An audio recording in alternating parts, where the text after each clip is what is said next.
Hello అండి. నేను మీ శైలజ. కొంతమంది మనుషుల్ని చూస్తే ఇలాంటి మనుషులు కూడా ఉంటారా అనిపిస్తదండి.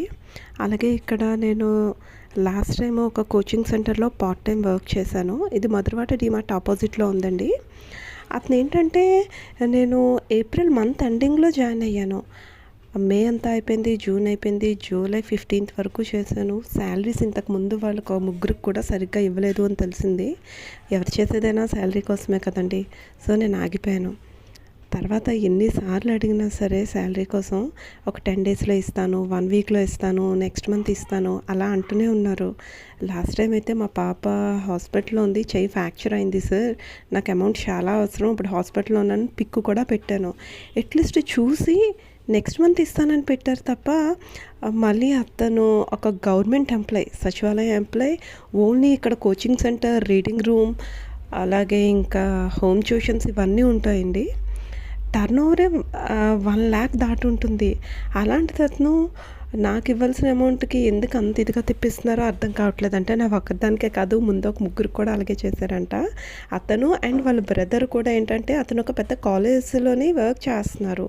నాకు కొంత డేటా ఇచ్చి మీరు ఎలాగైనా సరే నాకు జాయినింగ్స్ ఇవ్వండి. మీకు పర్ హెడ్ 3,000 చొప్పున ఇస్తానన్నారు. మొత్తం 4 జాయినింగ్స్ తీసుకొచ్చాను. ఆ జాయినింగ్ అవ్వలేదని ఇదని ఏదో ఒకటి చెప్పేశారు. నేను నిజమేనని అనుకున్నాను. తర్వాత మళ్ళీ నాకు తెలిసింది ఏంటంటే వాళ్ళు నాకే కాల్ చేసి, మేడం ఇలా కాలేజ్‌లో జాయిన్ అయ్యాం మేడం, ఇంకా యూనిఫామ్‌కి కొంచెం టైం పడుతుందన్నారు, పర్వాలేదా అని నాకు కాల్ చేసిన తర్వాత నాకు తెలిసింది. తర్వాత డీటెయిల్స్ కనుక్కుంటే మొత్తం 4 జాయిన్ అయ్యారని తెలిసింది. అతను పేరు సత్య పేరుకి, కానీ అతను చెప్పేదంతా అసత్యమేమో అనిపిస్తుంది. అంటే ఎవరు చేసినా సరే ఆ శాలరీ కోసమే కదండీ చేస్తారు. అంటే ఇతనొక్కలే కాకుండా ఇంకా ఇలాంటి వాళ్ళు చాలామంది ఉన్నారా అనిపిస్తుంది. మీకు కూడా ఎవరైనా తెలిసినట్టయితే నాకు ఒకసారి డీటెయిల్స్ చెప్పండి. జస్ట్ కామెంట్ చేయండి. అలాగే ఏంటంటే నాకు ఆ శాలరీతో పాటు అక్కడున్న పిల్లలందరికీ ప్రైజెస్ ఇవ్వాలి. మీరే ఏదో ఒకటి తీసుకోండి మేడం, వాచెస్ ఏమైనా తీసుకోండి మేడం అంటే, సరే అని చెప్పి నేను అమౌంట్‌తో 1000 రూపీస్ పెట్టి తీసుకున్నాను. ఆ అమౌంట్ ఇవ్వలేదు.